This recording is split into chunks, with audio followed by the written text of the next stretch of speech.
Welcome to the Undisputed Podcast. I'm your host, Joy Taylor. On today's show, who should take the blame after the Rockets blew a 26-point lead against the Celtics? Plus, Skip explains why Dak Prescott and Des Bryant's relationship is beyond repair. And what are the chances Todd Gurley swipes the MVP award away from Tom Brady? Skip, Shannon, let's get to it. The Celtics beat the Rockets 99-98 in one of the craziest endings ever. With under 10 seconds left, Jason Tatum cut the Rockets' lead to 1 with a dunk. Then James Harden was called for an offensive foul on Marcus Smart. When the Rockets tried to inbound the ball, the Celtics got the ball back and Al Horford hit the go-ahead shot to put Boston up by 1. Then Harden was called for another offensive foul when he pushed off on Smart again. The Celtics came from 26 points down to get the win. And the game only had 2 refs because the third ref was injured before the game. Afterwards, Harden said he had a big problem with that. First of all, I want to know, how do you only have 2 officials on a national TV game? That's the first question. But a lot of grabbing, a lot of holding.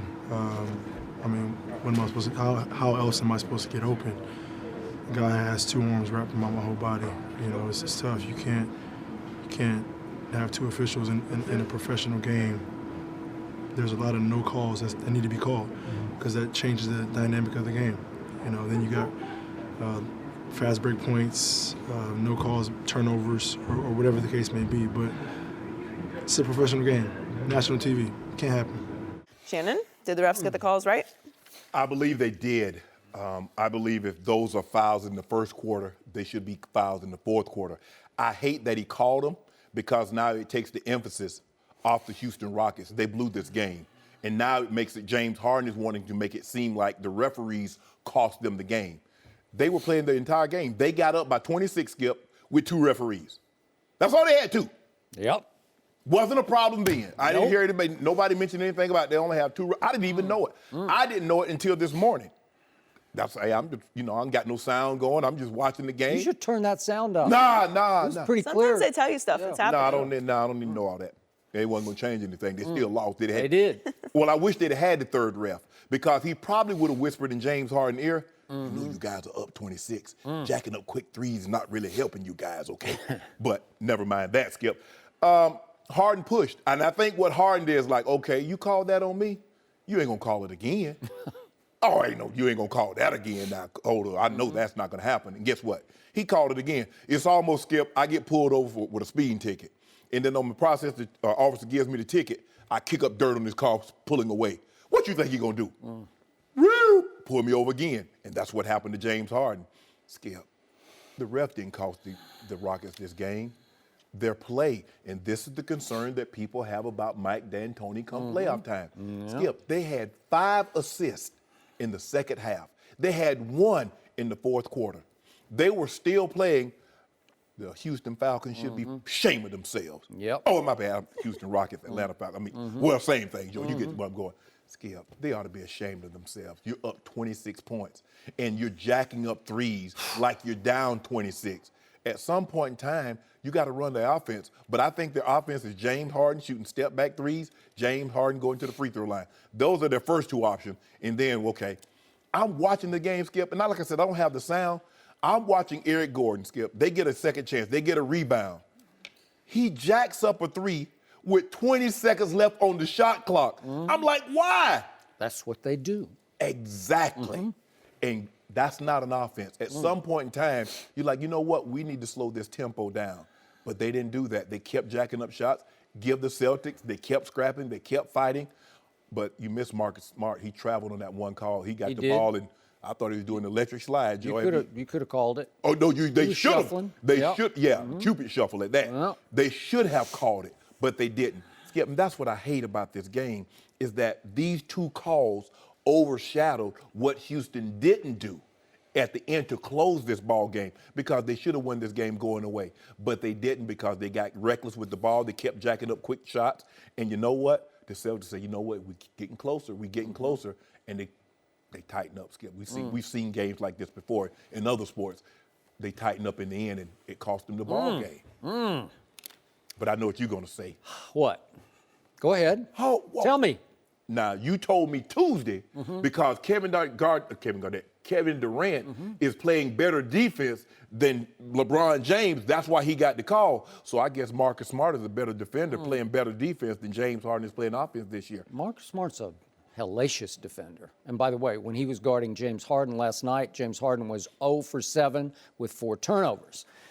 But the first thing I want to say is that this game, James Harden, really needed only one referee, and his name is Tony Brothers. And I'm at least going to give Tony Brothers a sitting ovation right now because he did something I thought no referee would ever do. And by the way, Tony Brothers, if you followed the league, this is his 24th season. Yeah. He has refereed in 84 playoff games, so I think he knows a thing or two about a thing or two. Yes. And he had the guts and the conviction back-to-back to say, boom, offensive foul on James Harden, who gets more calls in this league than a 1-800 number. Yes. He does. Yeah. He gets calls. He was getting them all night. You realize he was 15 for 50. He can make his free throws. He's 87%. I give him that. But he'd already shot 15 free throws in this game. And do you realize he leads the NBA in free throw attempts by 54 free throws? Yeah. That's how many calls he gets. So for him to have 2 quick calls go against him in crunch time with the game on the line, and Tony Brothers, to his credit, he's right there on top of the play. And did he, you want to talk about conviction, he did not hesitate. None. There was no foul. Nope. It's just boom. And he threw his body into it, right? Yep. Because he said, you fouled him. James Harden got called twice. Maybe the second one was a little bit of frustration foul, but I agree with you.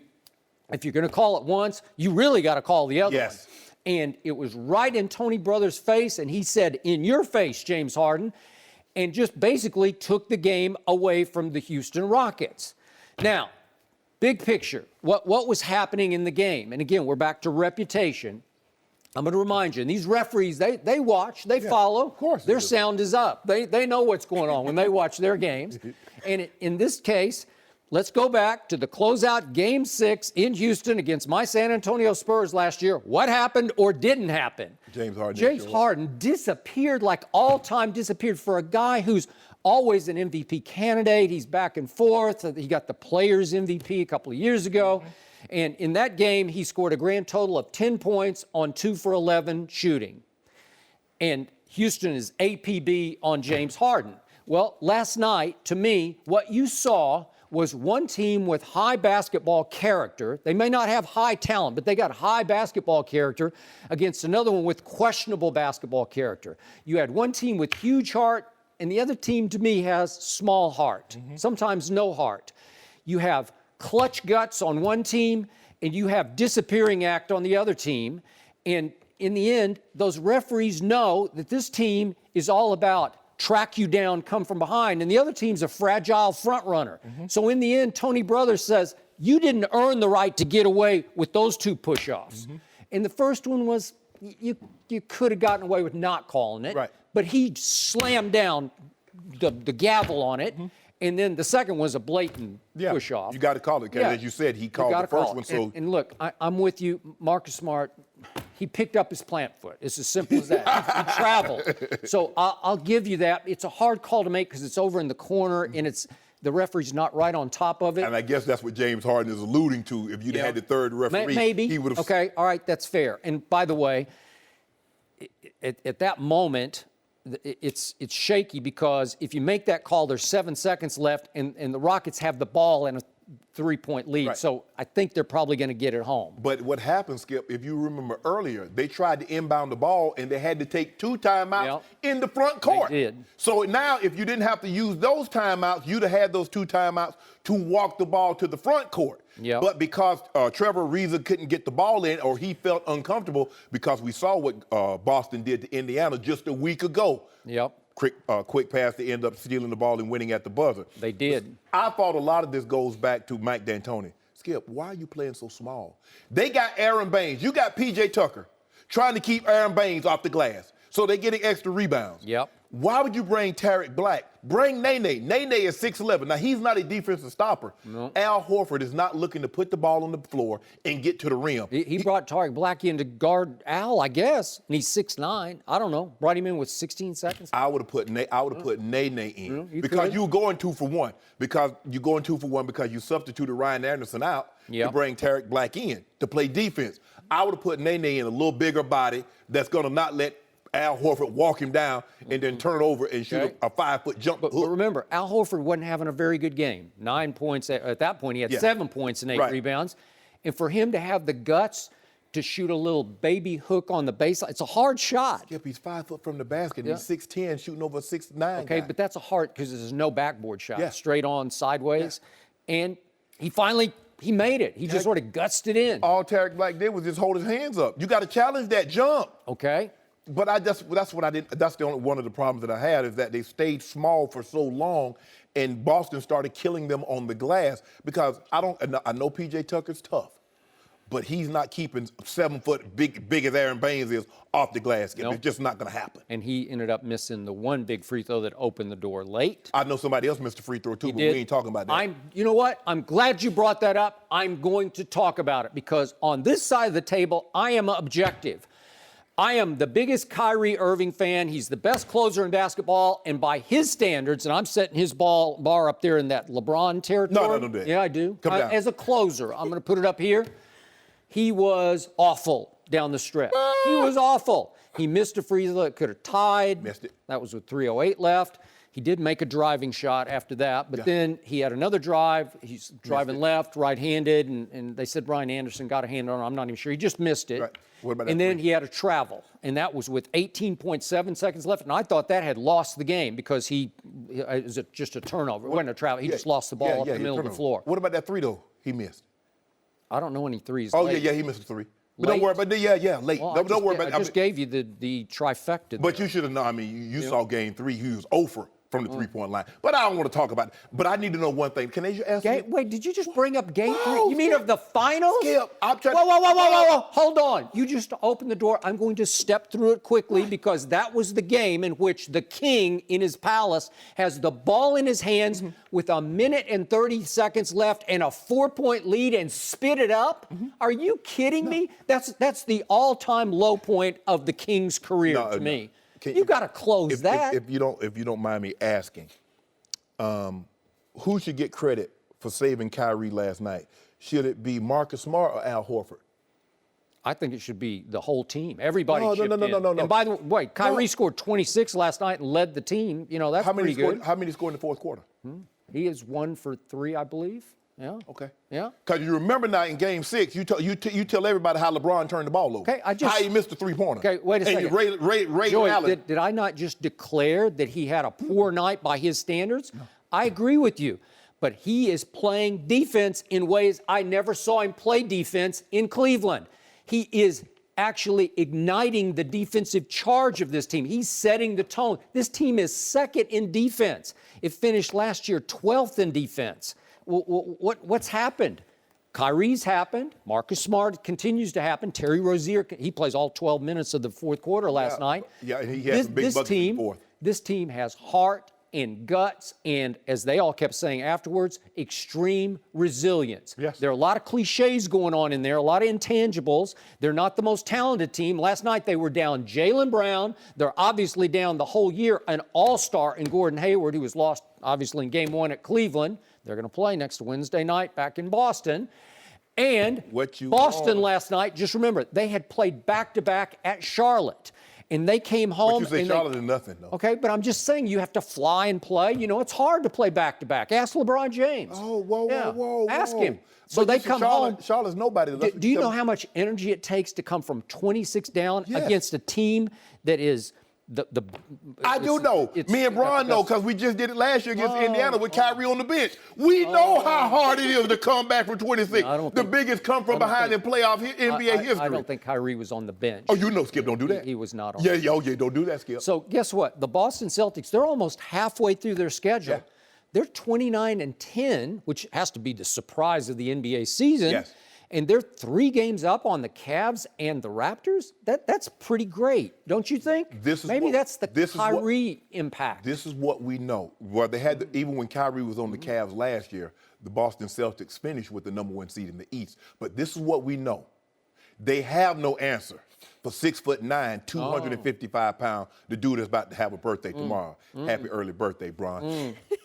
Yeah, happy birthday. You know what I'm saying? So, Skip, you know and I know, 29, 16, and 9. Yeah. Now, last year in the 4 wins, he averaged 29, 7, and 6. That's what he averaged against the Boston Celtics in 5 games. In the 4 wins, he averaged 34 points a game. You know, he had that bad game. He was a little under the weather. Yeah. He had those 11 points. And you came in here and you beat him up pretty good. He deserved it. And I told you he wasn't going to have another one like that. So I'm not going to beat up the Celtics team who held Houston in the second half last night to 36 total points. That's the Houston team that leads the league in offensive efficiency and is just barely second in points per game at 114.6 to Golden State's 114.9.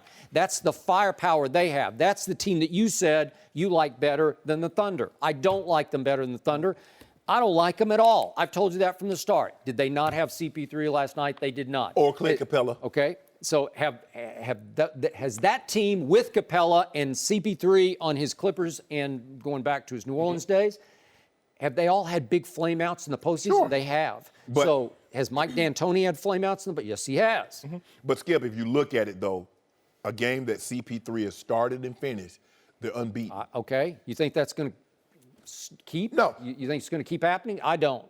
But the Rockets are going to have to find a way. Skip, you can't play up and down for the entire game because in the playoff, the game gets condensed. You're going to have to find somebody that can. The thing what makes Golden State so tough is that even though they like to get up and down, when they need a basket, they say, Kevin Durant, go down on the block. He's 7 foot tall. LeBron, go down on the block. You have guys that can go down on the block. Kevin Love, go down on the block. Yep.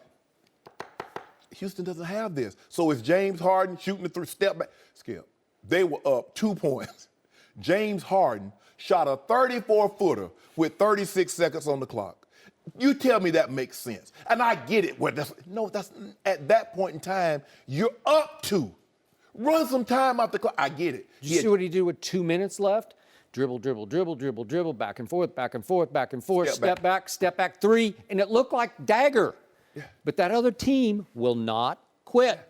That other team has some guts that I don't see a lot of NBA teams have. Yeah, I mean, especially to come back from 26 in December. Why? Why exert yourself? Because that's who they are. We know the Boston Celtics. The thing that I love about them, they play hard. They got a lot of athletic guys. Tatum, Smart, and you got Rozier, you got Jaylen Brown. They're all about the same height.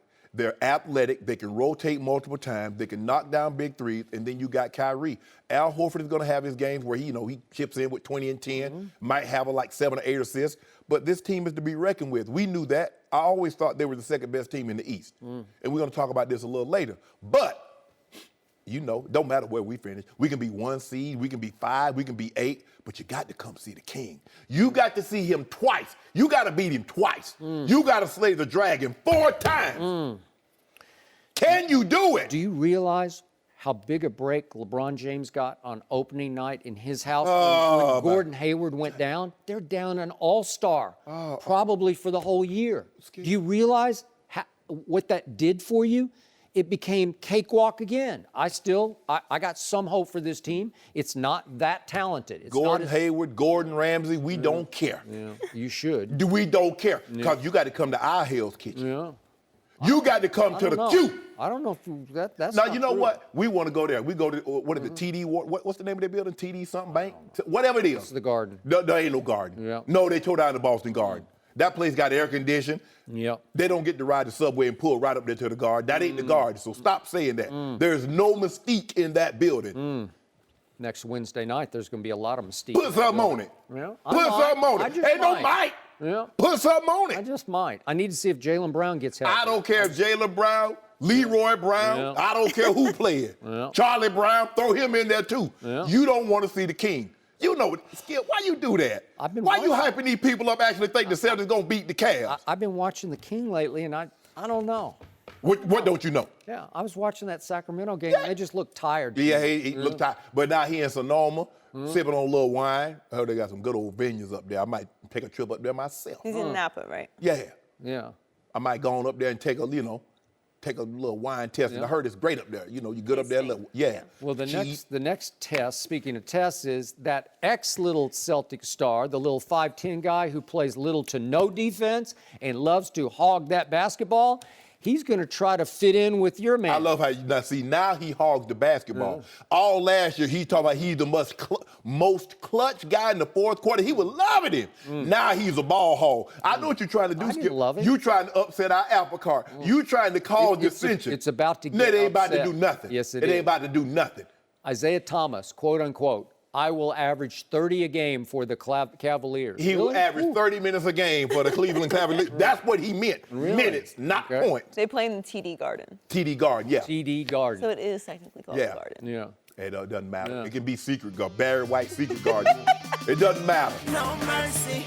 The Cowboys are 8-7 and will not be going to the playoffs. Earlier this week, Des Bryant said, the season has been frustrating and added, quote, certain situations I couldn't control. This led a lot of people to question his chemistry with Dak Prescott. Yesterday, Dak talked about that issue. Let's take a listen. Me and Des are great, and frustration on the field, off the field, it's not going to matter. We're true friends, and whether we do hit a bad spot or not, we're good enough friends we'll be able to get around it. So, he's got all my respect on and off the field. He's a great person, so we're good.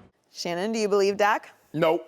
He's saying all the right things, but he can't possibly believe that, Skip. If I have to tell you how my relationship is with another person, Skip, what is that? It's damage control. Exactly. Because what did he say after the game? I guess I need to put the ball in his face mask so he can't drop it. I guess. Last year, I'll throw it to him when he's open. Yep. Now, what did Dez do, Skip? You remember Tony Romo was out. What did Dez do? Tony Romo throwing the missiles in practice. Hold on, wait a minute. Yep. I'm the starter. I'm throwing you the ball, and you talking about a guy that's throwing in practice, and he's throwing missiles. He's looking good. I heard that. Now, Dez is also complaining about the scheme. This is the exact scheme in 2014 when Dez had 1,307 yards and 16 touchdowns. I never heard Dez Bryant say anything about scheme. Only now, as his numbers has started to plummet, it's the scheme. I'm watching film and I'm running routes better than some. Who? What person are you running better routes than that make that kind of money? I'm not talking about guys that are 7th round picks or 6th round picks making $1 million or $2 million. Who do you run routes better than? Because remember, Skip, in 2014, there was a serious discussion. Who's better, Dez Bryant or Julio Jones? Now somebody hit you in your face 15 times, you ask them who's better. Because you already know. Skip, this is a problem because Dak is like, hold on, I'm looking at my numbers. Shannon Sharpe over here gave me a failing grade. I got 13 picks, yeah. But 5 of them jokers came when I was trying to throw the ball to you because you're not open. The ball bouncing off your hands. Thank you. Keep going. You're like, hold on, wait a minute.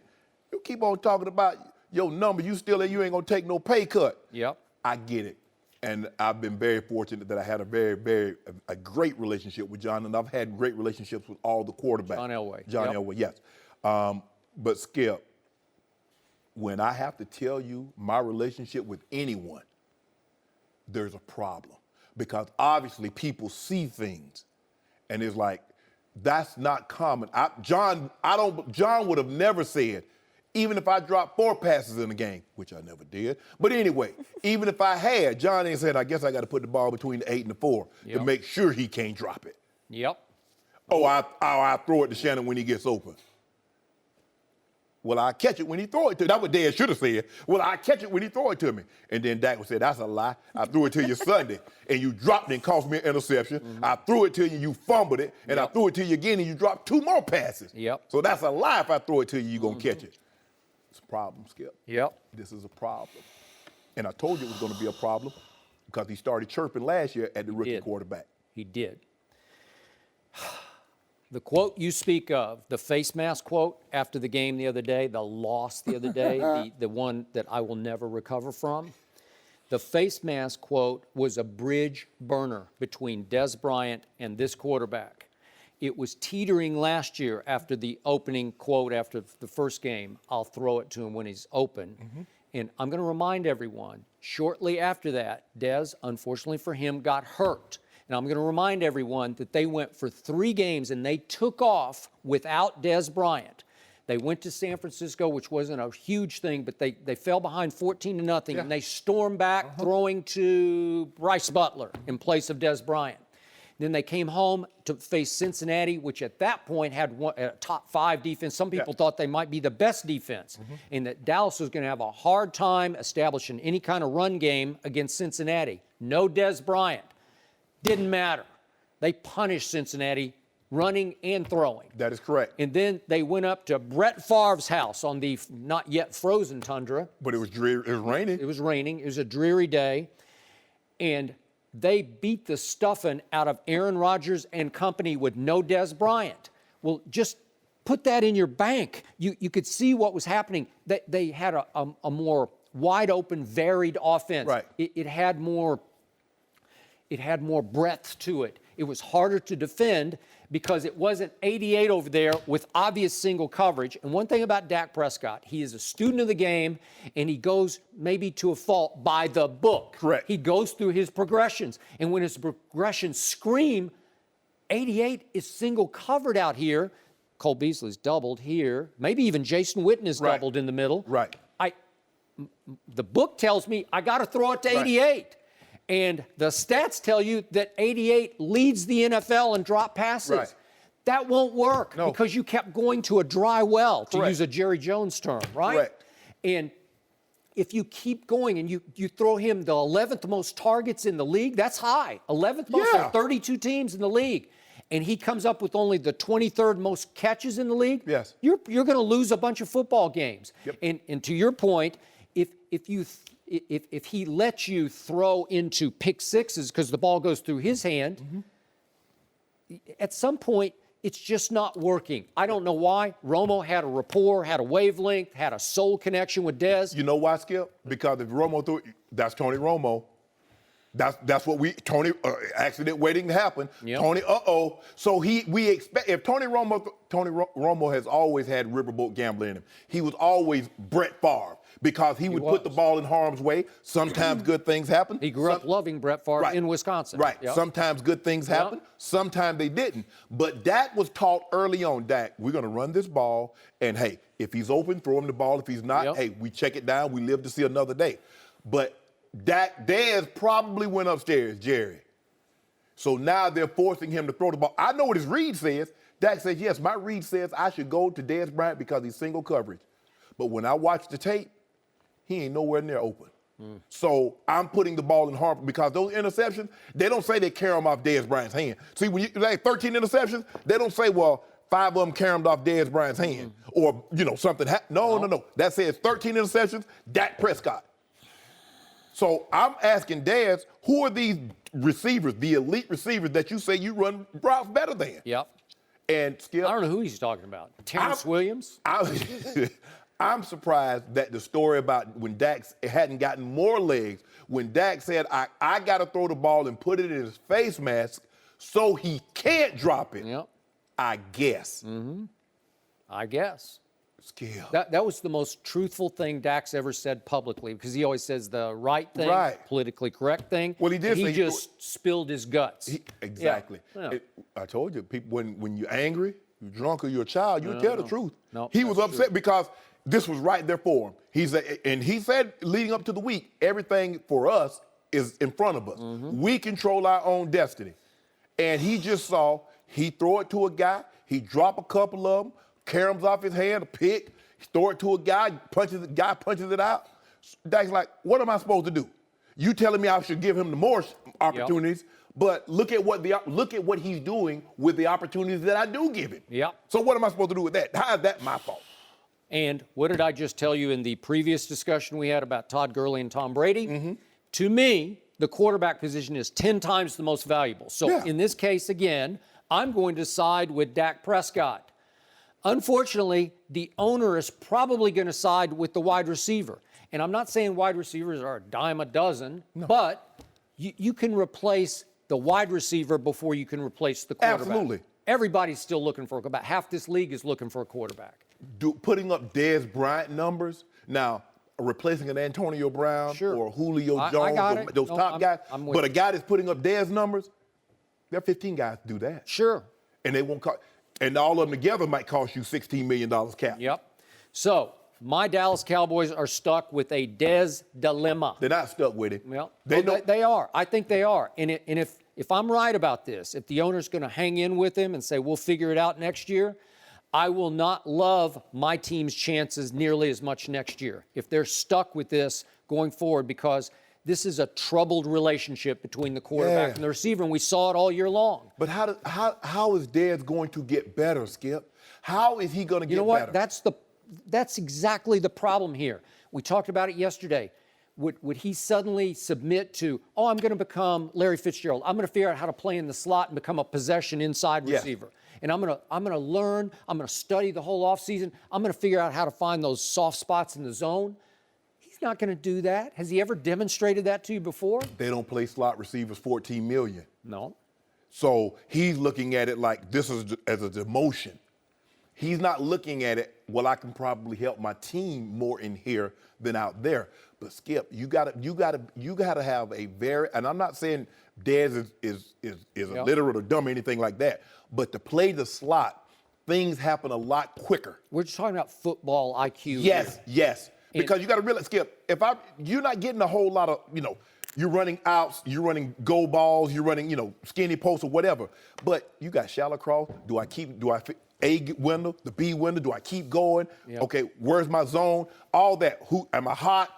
So you need to know all of that. The question is Dez willing to revamp his game? That's the Skip. As my career started winding down, I changed the way I trained. I started went to a speed coach. And if you look at my numbers as far as big plays, I had more big plays after 30 than I did before. I got it. So Larry Fitzgerald will tell you today that Bruce Arians added 3 years onto his career, very productive years, by forcing him against his will to learn how to play in the slot. Will Dez Bryant do that? I think not. It was hard. And Larry called me when Bruce Arians asked him to do that. He says, that's what he called me. He called me Unc. He called me Unc a long time. He said, Unc, what you think? And I told him I was honest with him. He said, I appreciate it. And you told him? I told him, do it. I said, Larry, this doesn't diminish you. I said, actually, it's going to help. Told him the same thing. It's going to add years to your life. Wow. You still can make your plays. Larry, nobody's going to think all of a sudden Larry Fitzgerald can't play, but you're more valuable because if they put you in the slot, you can do what the other guys can't. Those are speed guys, the John Browns and your smaller guys, they can't play the slot. They're not as knowledgeable as you are. So now you get more great players on the field. Right. So don't look at it as subtracting. Look at it as adding. Look at Larry Fitzgerald going to the Pro Bowl again. 88 needs to be subtracted from the Dallas Cowboys. There you go. Skip, that's your team. That's why he needs to be subtracted. No mercy. Todd Gurley is making a late push to win his first MVP award. Gurley has been on fire in December with 8 touchdowns in the last 3 games, and he leads the league in rushing. Right now, Gurley has the second best MVP odds behind Tom Brady, according to Bovada. But Brady has been struggling this month with 5 interceptions. Skip, should Brady be the clear favorite for MVP? Look, maybe I should disqualify myself from this discussion because I'm a Tom Brady fan, and I think he backs up people being a fan of his, except for the person across the table from me, and actually many, many others. But the point is that, to me, Todd Gurley is the all-time Johnny-come-lately to a playoff race that is being dominated by Tom Brady. I'm sorry, MVP race. Okay. That's being dominated by that quarterback up in Foxborough.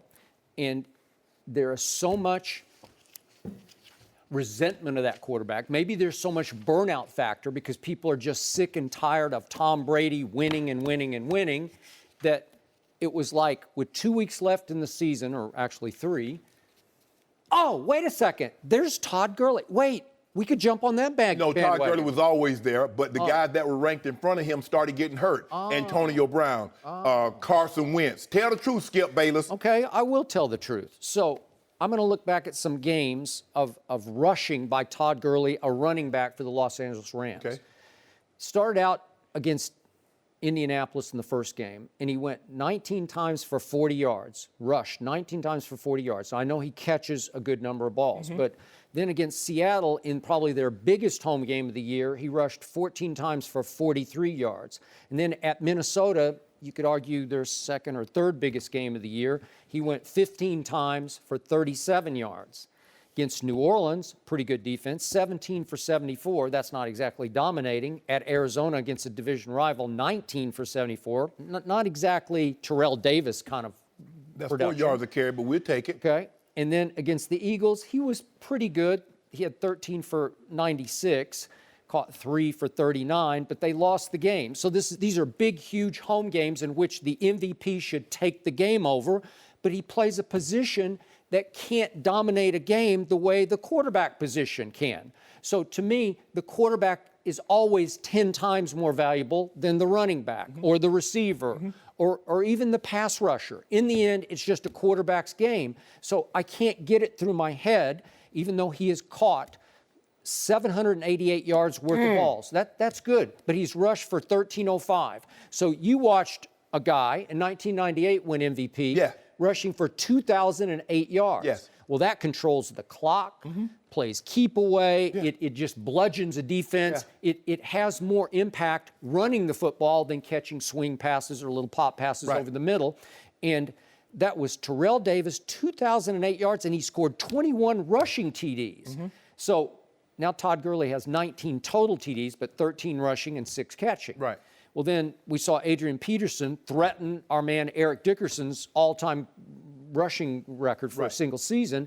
In 2012, he went for 2,097 yards, did Adrian Peterson. Well, it's hard to argue against it, even though I thought Peyton should have won that year. How many total touchdowns did AP have in that season? 13. Oh, how many Todd Gurley got? Okay. I want to tell you, this is just me. As far as running back touchdowns go, I think they're extremely overrated because if you score from the 1 or 2 yard line, I don't really care. Emmitt Smith used to lead the league year after year, and I was there, and I was like, So what about Tom Brady throwing from the 1? well, whatever. It doesn't bother me. You can have that. Oh, it doesn't bother you. But what all I know about Tom Brady is he has taken a decimated, mediocre football team to the #1 seed in the AFC. And all I know is that in December, he went to Pittsburgh. Was it not the game of the year, right? Yeah. Game of the It year. was. He threw for almost 300 yards. He threw for 75 yards in the fourth quarter alone. You want to talk about clutch? What about- And they won the fourth quarter 11-0 at Pittsburgh. Okay. That's at Pittsburgh. Joey, can you tell Skip, you got those numbers right down there, what did he do when he went to Miami? Okay, what is it now? Okay, this is the game. Who's the #1 seed? That's all I need. Body of work. Who's the #1 seed in the AFC? Help me out. Pittsburgh. New England. Well, it's kind of hard to be. Skip. Who's number? Skip. Who's Hold the on. Skip. It's #1 hard to seed? be I'm choking over here. How the Rams going to be the #1 seed in the NFC when you got a team that's 13-2? Because if Why New England not? was in the AFC, Dominate. Skip. Dominate. If the New England was Dominate in the, on 3. 1, 2, 3. if New England was in the NFC with that record, they wouldn't be the #1 seed.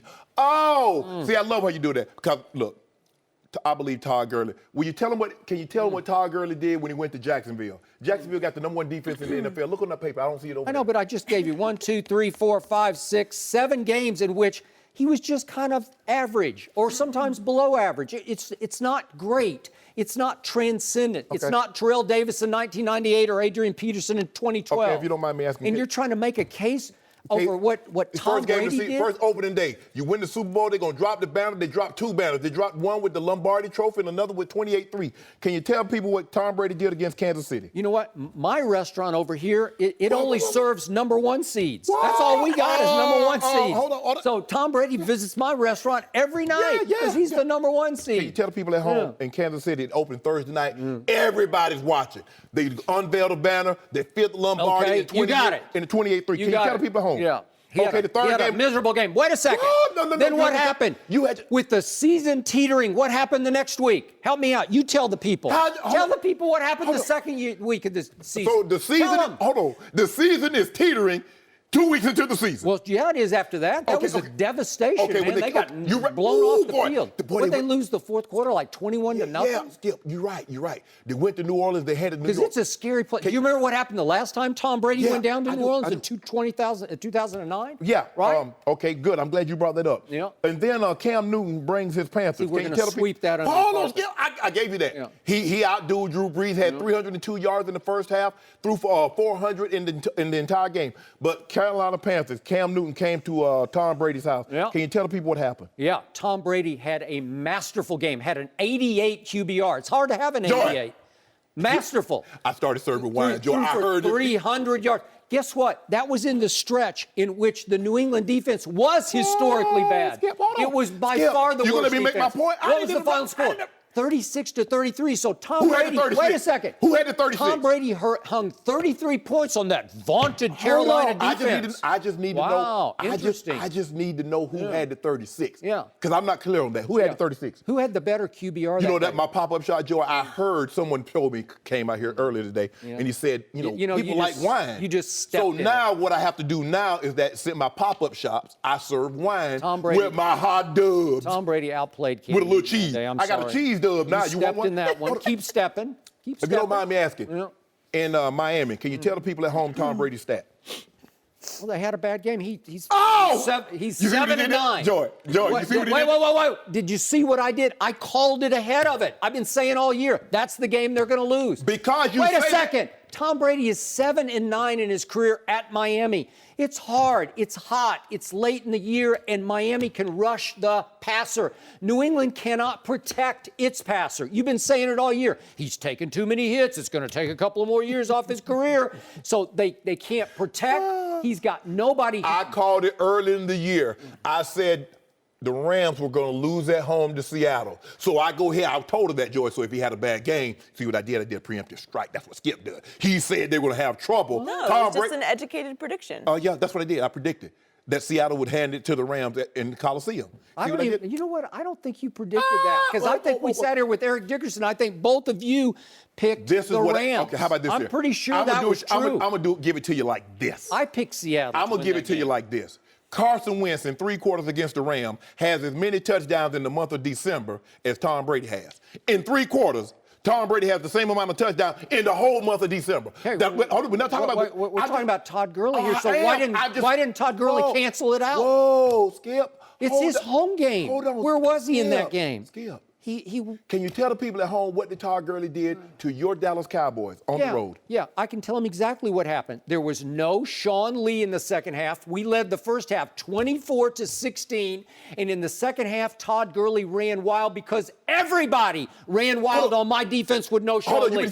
If Sean Lee had been there, there is no way he has that kind of yardage. So you telling me they have to play a second half? Yeah, with Sean Lee, they need. Yeah. But you haven't told the people at home what he did to Jacksonville, who possessed the number 1 defense in football. What did Todd Gurley do? He had a good game. He had a good game, and he had a good game in his last 2 games. So I'll give you 3 games. Is that an MVP season? How about this here? Todd Gurley is 38% of their offense. That's the highest total since Adrian Peterson in 2012. What did Adrian Peterson do in 2012, Joey? He won the MVP. Wait a second. Their record is 11-4, and Tom Brady's record is 12-3. So one game, How Skip. could that be? Hold on. Look at the NFC. How many teams have 12-3 records or better in the NFC? I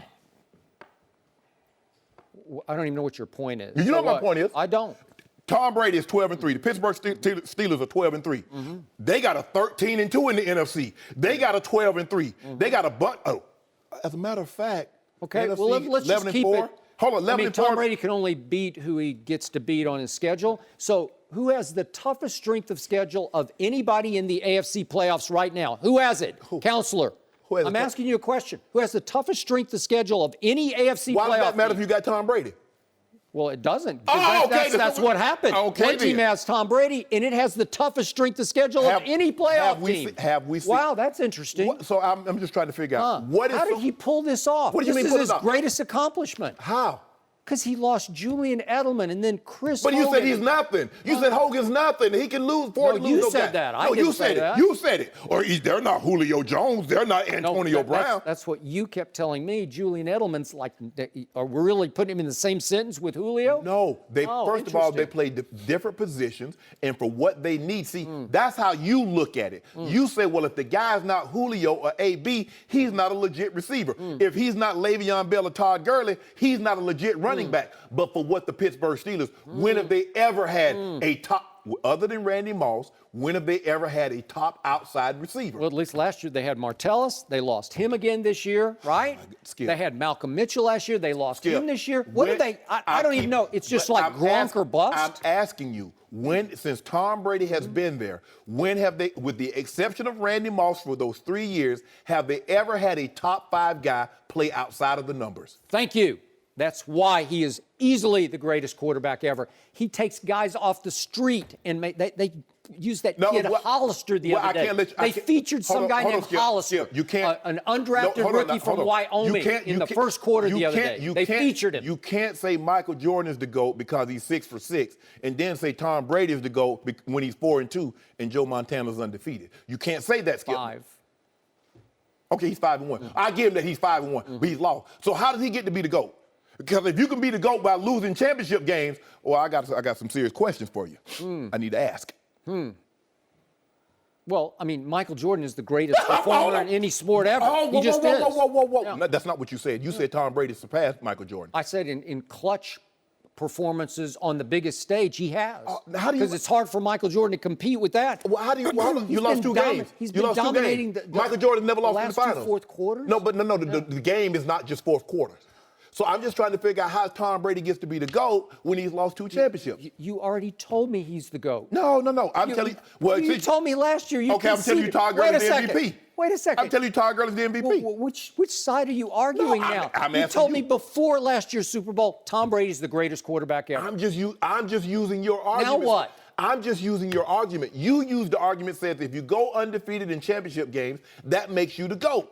Well, Tom Brady's 4-2. Why is he the GOAT? You make it seem like Tom Brady is 15-0. Tom Brady's team has lost.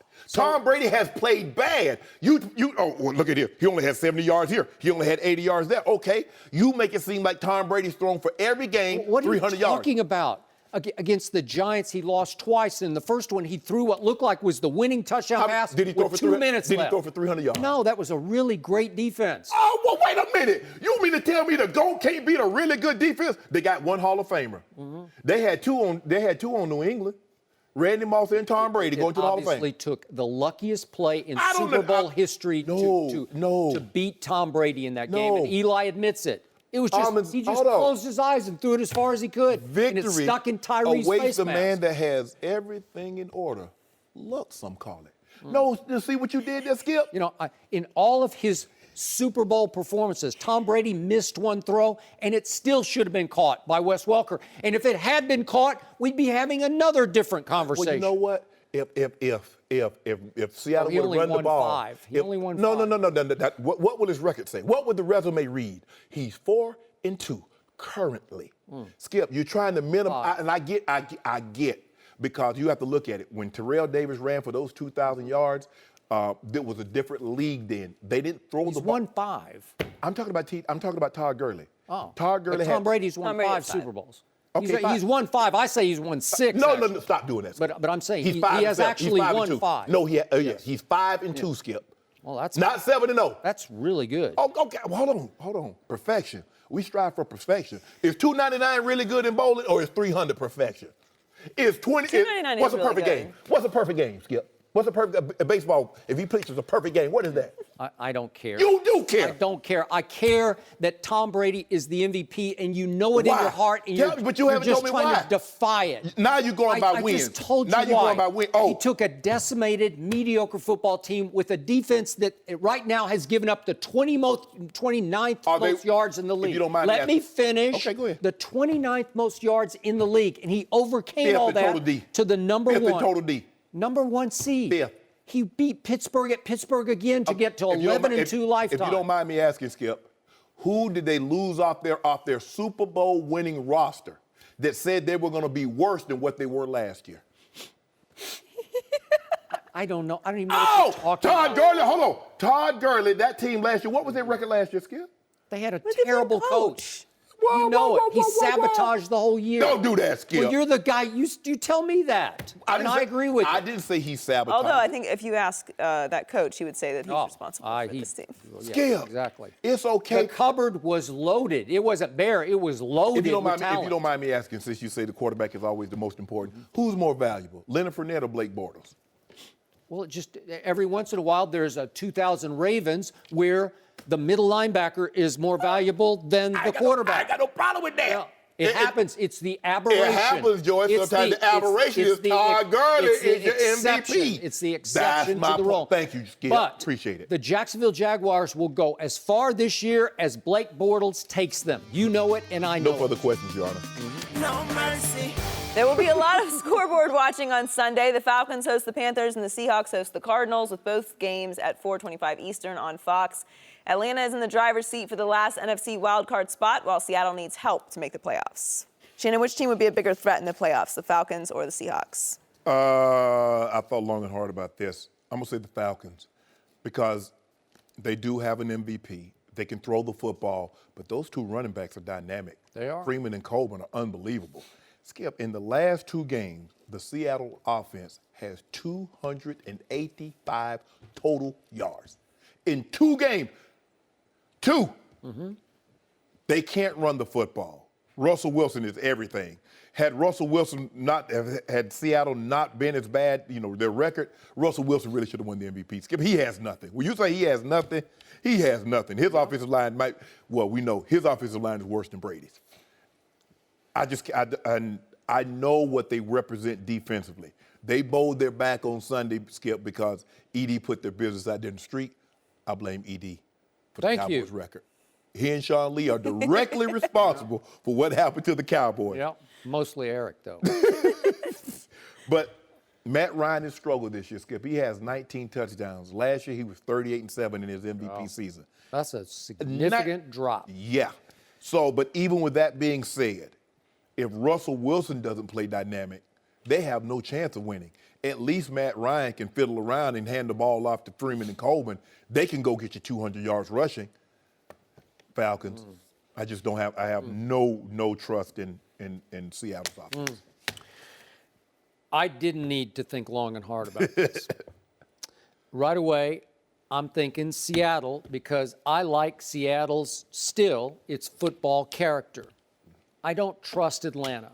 After that debacle it suffered in the Super Bowl, I don't think it ever quite got off the psychological mat. Yeah. They changed coordinators. Matt Ryan has not been the same. No. And there's just something about Seattle. I blamed everybody in the Cowboy locker room and everybody in the front office for what happened last Sunday at Jerry World. And to a fault, I did not give enough credit to Seattle for what they did. That was an impressive win, especially coming off 42-7 that you just got wiped out at home by your division rival. And what dawned on me at the end of the Cowboy game is Seattle can still rush the passer. I know they don't have Richard Sherman, they don't have Cam Chancellor, but they still got Bobby Wagner. You love Bobby Wagner. I do. I love KJ Wright. I learned once again to love Earl Thomas because he can flat out fly. He covers some ground. Cover ground. So they still have a core of defenders, and they have a core of football toughness that I would take to the bank, especially in the postseason, because Russell Wilson is 8-4 in the postseason. That's pretty good. That's like Shannon Sharpe kind of numbers, right? Yeah. And he did win a Super Bowl, and Matt Ryan crumbled in a Super Bowl, and Matt Ryan is now 3-5 in the postseason, including 2 of those wins to get to last year's Super Bowl. Correct. So I'm talking about backbone, spine, whatever that thing is, that football toughness. I like this locker room over this locker room. And I get what you're saying. These 2 running backs and Julio, they have dynamic playmakers. Mohamed Sanu. And Sanu, oof. And Deion Jones he's had his coming out party in his second year on that defense, and he leads that defense. But in the end, if you made me, I don't even know if Seattle's going to get in, but if they do sneak in. If Atlanta loses and they win, they're in. And it's going to kill me because that could have been Dallas sneaking in. But if Seattle does slip through that back door and I have to play Seattle, I'm going to dread it because there's something in that locker room. They have a core of pride. You saw the pride because Eric rubbed it the wrong way. But I think Atlanta hopes to win, and I think these guys think they can beat anybody. They just do. That like there's just something going on in that locker room, even without Richard and without Cam, that they think they can go beat somebody. And they just might. Yeah. I would be afraid of them coming to my house. But here's the thing. Atlanta could possibly be, the 6th seed? And that means they would have to play the 3 seed. They're going to probably have to go to New Orleans or St. Louis. All right.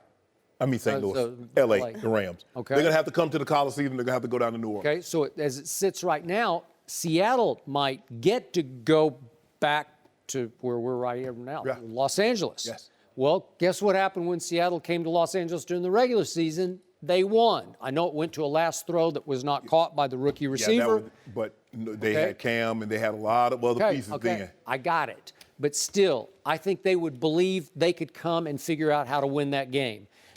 Atlanta's going to be one and done. If they sort of back in. There ain't going to be no backing in because they got to beat Carolina to get it. That won't be backing. Okay. But again, they know Carolina, and I won't be surprised. I think Atlanta will win that game. That's what I think will happen. But if they don't, this would be the scarier team to have to deal with. You think Atlanta going to beat the Rob Parker Super Bowl pick? Yeah, I do. I do. And you do too. I do. But I think you're a little more sold on Atlanta because for a long time you lived in Atlanta and you have a piece of it in your soul, right? Nah, Skip. It's not like that. I mean, it is like that. Well, look, I mean, both of them beat the brakes off you. They did. You know what Atlanta did. No Tyron Smith, no Sean Lee, no Ezekiel Elliott. They had Sean Lee last week. They had Ezekiel Elliott last week. Do you realize we went this whole discussion about the Atlanta Falcons and we did not bring up Adrian Claiborne? Yeah. Because nobody's brought him up since the Dallas game, right? Yeah, he had 6 sacks. He's in He's in Chaz Green, a Raptor. Yeah, what did he make that game? Did he? 500 grand? Yeah, $750,000. Wow. It's pretty good. Yeah. And where is he now? Where is he now? Is he still on the roster? I don't even know. Yeah, he's on the roster. Is he? Okay. So no 93 Bills run for the Falcons? No. No mercy. The Panthers still have a shot to win the NFC South on Sunday when they visit Atlanta. In their first meeting, Cam Newton tied a season-low 137 passing yards, but Carolina got the win. Yesterday, Cam said, quote, "It's put up or shut up time come Sunday." We're joined by Rob Parker. Welcome, Rob. What's happening? Morning. Good morning, everybody. Rob, how far can Carolina go in the playoffs? You ready for this? All the way to the Super Bowl. I'm riding Cam. I'm riding the Panthers. Look at what they've done of late. There is a bug going around. A crazy bug, because this man has lost his mind. Are you delirious? No, I'm not delirious. I'm okay. I'm feeling good. No, you're not. Yes, I am. They've won 7 of 8. They're 5-1 in their last 6. Cam has 13 touchdowns, 2 picks, 11 passing, 2 rushing. And you're right. The numbers, he's not piling up the numbers. The numbers are not great. I'll give you that. But it's fine. It's about winning. It's not about just stacking up stats. Even for former MVP? Yeah, even for a former MVP. You know what I love about this team right here? What do you love about it? There's a couple things. Against teams over 500, Skip, they're 5-3, so they beat good teams. Correct. They're not one of those teams that just piles up beating the also-rans. They're not a Detroit Lions kind of team. Did they beat a team that has an MVP candidate on it? But wait a minute. No, they didn't beat them, but that's okay. Tom Brady, they beat Oh, they beat Tom Brady. You're right about that. He was trying to set you up, and you didn't. And no, because I was thinking about, you were talking about the candidate of when they lost to the Eagles. That's what I thought you were talking about, Carson Wentz. All right, they're also 8-1 in one-score games. So they win the close games, Correct. which is another good sign. And here's the best thing of all. When you talk about Carolina and Cam Newton, is that they've made that run before, and this time, nobody's in their way. And what I mean by that, there's no Aaron Rodgers. There's no Eli Manning. there are none of the usual suspects who are normally in the way. There's so one now, usual suspect down in New Orleans, but go ahead. okay, but I'm talking about when you look at the other guys who are out there, Nick Foles, Case Keenum, Jared Goff. No disrespect to them, but they haven't been there and they haven't done that yet. So when I look at that, I like what Carolina has done, and they run the ball. 4th in the NFL rushing. Cam's a big part of that. So they can control the clock if you can run the ball, get first downs, all that, limit the other team's possessions. So I love what they're doing. I think that this is going to be an under the radar. That 15-1 year, they got in the Super Bowl, got embarrassed, I get it. And I think Matt Ryan's the only quarterback in the NFC who's been to the Super Bowl who's in their way. I'm not that big on the Falcons. They're choke artists, so I'm not big on them. Are you big on the Saints? Not big on the Saints either. There's something different about them. It's not the Drew Brees that we normally know. They run the football with the two-headed monster. I don't know how that works in the postseason if you stop it. No, it worked really good. I'm just saying. Okay. But I like the Panthers. I like where they are. I'm picking the Carolina Panthers to make it to the Super Bowl. You hear me, Skip Bayless? You hear me, Shannon Sharpe? Yeah, you hear me, Joy Taylor? I'm taking I'm going to Vegas. I'm putting all my money on the team against his. The Bengals heard you last year. Go ahead. You had to bring that up. You're gonna have when you going to forget about that Bengals pick? It's okay. People listen to Rob Parker, he going to have you in bankruptcy court. You betting on the Carolina Panthers. I don't see them reaching the NFC Championship game for this reason. Cam's been too inconsistent. And when you get to the playoffs, your quarterback cannot be inconsistent. Skip, they won a game. They beat Minnesota. Cam threw for 137 yards. Yep. He also threw for 137 yards against Atlanta. 154 against Tampa. He just managed the game. You don't have to put up gaudy numbers to win. But I keep telling you, Shannon Sharpe. But here's the thing, though. The guys that are in their way, the Philadelphians, they play outstanding defense. They don't have the wins in a lifetime. So I'm not so sure that automatically that they're going to get there. What about the Rams? What about the Rams? They still got old Todd Gurley. They haven't played in the playoffs since Moby Dick was a guppy. I ain't buying it. Well, you make it sound, whoa, Rob, why you so bent up on my teams? I don't know. He Cam Newton. Now he all Cam Newton now. You notice The that? Rams are your team now? No. Yes, he just said it. Yeah, I like the Rams. They got an MVP candidate. Here's the thing. I just think the thing is, with Cam being so inconsistent, Skip, I didn't know this until, me and my researcher, we study all night, although those. You mean Steve? Cam Newton, in 8 of the 15 games, has thrown for less than 200 yards. That's Prescottian. Dak Prescott. Oh. Prescott, Prescottian, that's a new word. That's nice. That's a new word. I like that. Oh, so you know what it is, Skip? Throw for less than 200. Prescottian. Wait, you mean Dak Prescott, who has the 4th best QBR in all of football? Is it about wins or QBR? It's about QBR at this position. We're about to discuss QBR. No. It's always about dubs at this position, Skip. I'm not going to let you change the narrative, Skip Bayless. I'm Stop about it. to. No. Is it my turn Yeah, now? your turn. Always your turn. Yes, you can go. I don't have Carolina reaching the NFC Championship game. There are a lot of things that can happen where they could possibly get the 2 seed and have a couple of home games, but I don't see that, Skip. Nor do I.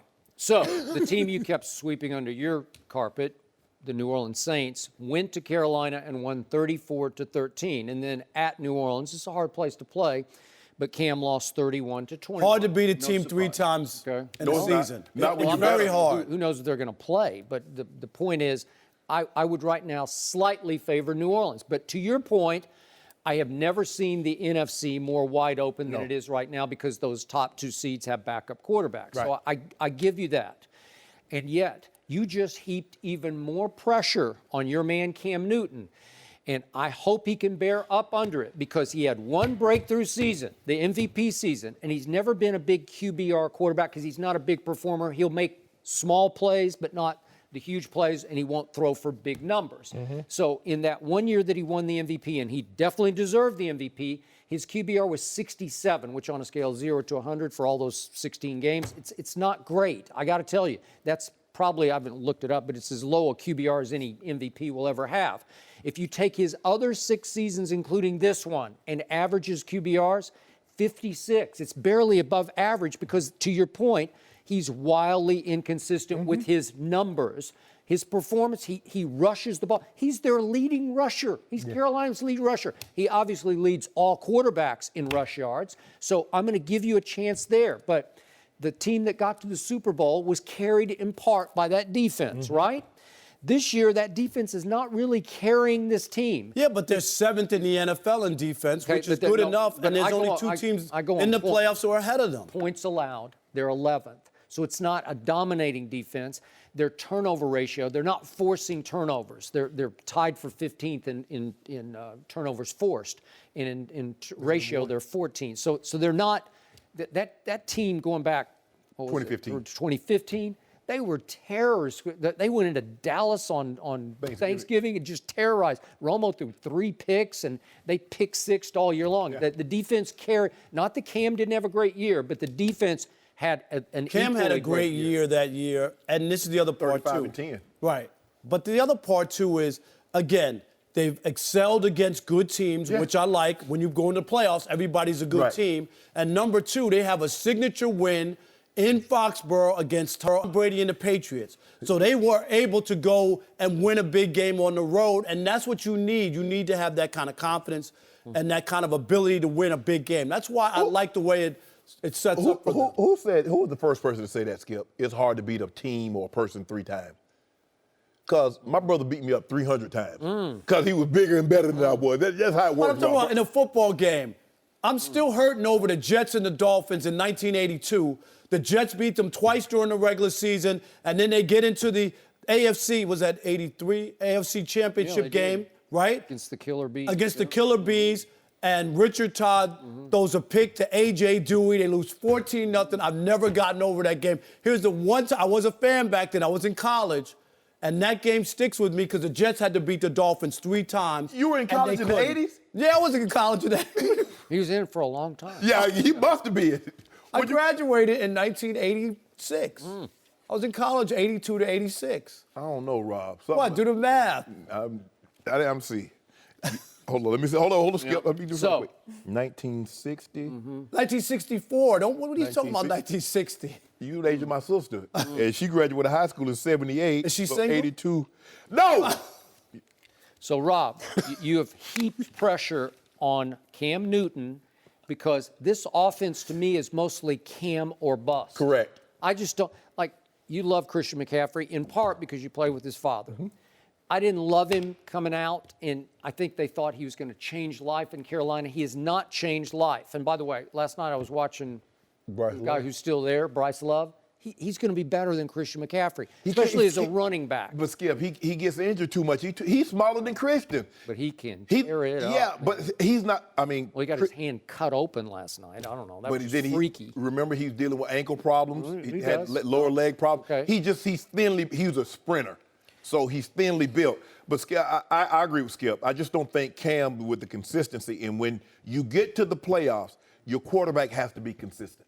And Cam has been, I mean, when he's good, look at his numbers when he went to Detroit. Look at what he did when he went to New England. You look at those games, you're like, wow. And then you look last week against Tampa, 160 yards. And he had that big run, but, you know, he can. He almost fumbled the game away, but then he scooped it back up and scored. Minnesota, Skip, the game's on the line. They run a play, and then Cam goes 70 yards and sets them up and puts ice the game. Rob, if you're right, he's going to have to play really big. I'm just looking at, but they've been playing better. They've been winning of late. That's what I like about them, is that the way that they're closing out. 5-1 in their last 6 games. They've won 7 of 8. I like a team that's hot, and I get it.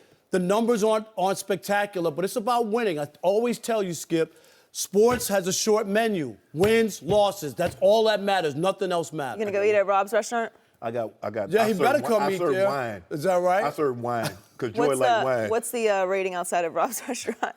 You get, boy, got an A? you ain't got no A in your window. I got an A no, in my you don't. window. You got an F. You know, at my, Health inspection gonna close you Dallas down. Cowboy restaurant, we serve legitimate excuses. Yeah, exactly. That's a special there, right? Yeah. That's a special. Yeah.